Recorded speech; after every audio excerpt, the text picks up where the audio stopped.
आवाज आपकी, खबर हमारी। आप देख रहे हैं न्यूज 24 उल्लासनगर। कैंप नंबर 4 के सेक्शन 25 स्थित मरियम यू अपार्टमेंट के पास गुरुवार तड़के करीब 5 बजे एक युवक पर पत्थर से हमला कर उसे गंभीर रूप से घायल कर दिया गया। इस हमले में योगेश नगर निवासी रोशन सुरड़कर गंभीर रूप से घायल हुए हैं। घायल रोशन को परिजनों ने तत्काल उपचार के लिए मध्यवर्ती अस्पताल में भर्ती कराया। हालत चिंताजनक होने के कारण उन्हें आगे के उपचार के लिए मुंबई के केईएम अस्पताल में रेफर किया गया है। घटना की जानकारी मिलते ही विट्ठलवाड़ी पुलिस मौके पर पहुंची।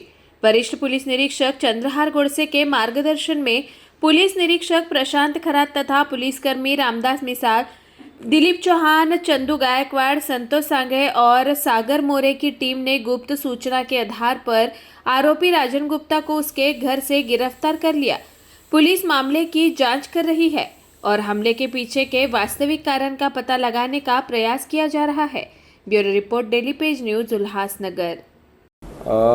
आज दिनांक 27/8/2024 रोजी सकाळी 5 वाजताच्या दरम्यान रोशन सुराडकर वय 23 वर्ष याची राजन गुप्ता या आरोपीसोबत जुन्या भांडणावरून वाद झाला आणि त्यामध्ये आरोपी राजन गुप्ता याने सेक्शन 25 येथे दगडाने त्याच्या चेहऱ्यावर आणि डोक्यावर मारून त्याला गंभीर जखमी केलेले आहे आणि सदरचा रोशन सुरडकर जो आहे तो त्यांना सध्या केएम हॉस्पिटल येथे उपचारकामी भरती करण्यात आलेले आहे। त्याचबरोबर सदर घटनेच्या अनुषंगाने आम्ही सेक्शन 109(1) प्रमाणे गुन्हा दाखल केलेला आहे। त्याचबरोबर यातील आरोपी जो आहे राजन गुप्ता यास आमचे क्राईम पी आहे त्याचबरोबर एएसआय मिसाळ आणि डीबी टीम यांनी लगेच 4 तासामध्ये ताब्यात घेतलेले असून पुढील अटकेची कारवाई आम्ही करत आहोत। सर, आरोपीवरती काही गुन्हे दाखल आहेत का? त्याचं रेकॉर्ड आम्ही चेक करत आहोत। सध्या हल्ल्यामागचं कारण काय? सध्या तरी हल्ल्यामागचं कारण जखमीच्या वडिलांचं जे जबाब झालेला आहे त्याच्यावरून गुन्हा दाखल केला, त्याच्यावरून असं लक्षात येतं आहे की हे जुन्या भांडणाचं काहीतरी कारण आहे।